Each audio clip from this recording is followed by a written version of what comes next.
This is what, a keyhole garden? Yeah, the idea behind it is it's called a keyhole garden because when you look from the top, it looks like a keyhole. That's quite small, as you can see. It's a 6 foot. I worked on a 6 foot diameter. Why did you choose that size? That's because that's the recommended one. It said that they use in Africa, and this is an idea that's spreading to a lot of urban gardens in Britain. But the amazing thing about it is what I've read from the book is that with it just being a 6 foot diameter is what they do in Africa, and that can feed an average family for 12 months on vegetables. It just shows you, They're a lot better at farming than we are.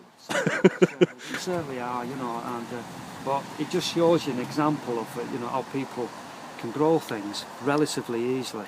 And the principle is absolutely very, very simple, really. What you use is anything that comes to hand. So you just got like old bits of brick and stone and... Yeah, they're broken paving stones generally. But you can use anything. You can use brick, you can use breeze block, logs. Yeah, you can use anything, and they have some lovely designs actually you can do it. So there's posh ones as well? Oh yeah, there's some lovely ones they can do, But this is basically going back to the principle of reusing what you've got. And the idea is that in Africa, obviously you can imagine you have very arid ground, very poor growing ground. So what they do, they build these, and the idea is you think of it as a circle with a slice cut out into the middle where you can walk into the middle. So that just gives you access to that middle bit without sort of clambering over stuff. That's right, yeah. It's easy to harvest as well because you sort of walk all the way around it. You're not sort of like wading through a field or anything. It's all at arm's reach. Concrete base. So what's the point of this, and what's that big metal thing in the middle of it? Right, that basically is some chicken wire we found on the farm looking about. Does it have to be chicken wire? Could it be anything? It can be anything. Just any sort of structurally you can use robust sticks, you can make anything. And then all you do then is the middle bit where the round circle is, that's the compost, where you put your old any waste. So any sort of plant matter goes in the middle. It's not necessarily. Quick look at this sort of compost hole. So down at the bottom of there you've got pebbles? Yeah, what I've done, they do recommend that you put stones down for drainage to start off with within that. Okay. Then after that you just start piling anything in to build it up. So your rotten veg and your water and then your compost. Any unused plant matter. Any unused plant, and that will eventually grow.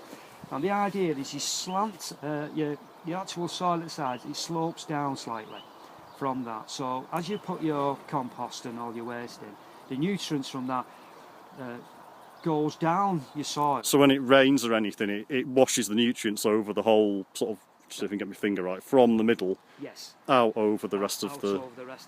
On the side you build up your soil, which is, I've done it by the book, which is basically you start with some twigs, and then you put some cardboard. I got manure in, and then you're supposed to put potash. I didn't have any, so I just put some topsoil on that, and then eventually I'll do the same again as it breaks down and I build it up. So what's the purpose of the twigs and stuff? Is that just to give it some sort of structure, and also I guess the nutrients seep out over time? Yeah, that's right. Yeah, it's all part of a natural breaking up a natural compost within the soil, so you get a nice balanced soil. Yeah. It's not necessary. You can do it in any way you want, but I've got them to hand. Yeah. So if you didn't have them to hand, even if you had decent soil, and then what you can do is you can divide your garden into 4 sections. So you could have like your legumes and potatoes and whatever. And what they do recommend round the actual compost area, because it's very rich, is you could put tomato plants around that. But the idea is you can divide it into 4 areas. So you grow basically different crops in there that complement each other, and some will take certain nutrients out, and then you can rotate it the next year and do your own like little mini crop rotation in one of these. So there you go, a keyhole garden.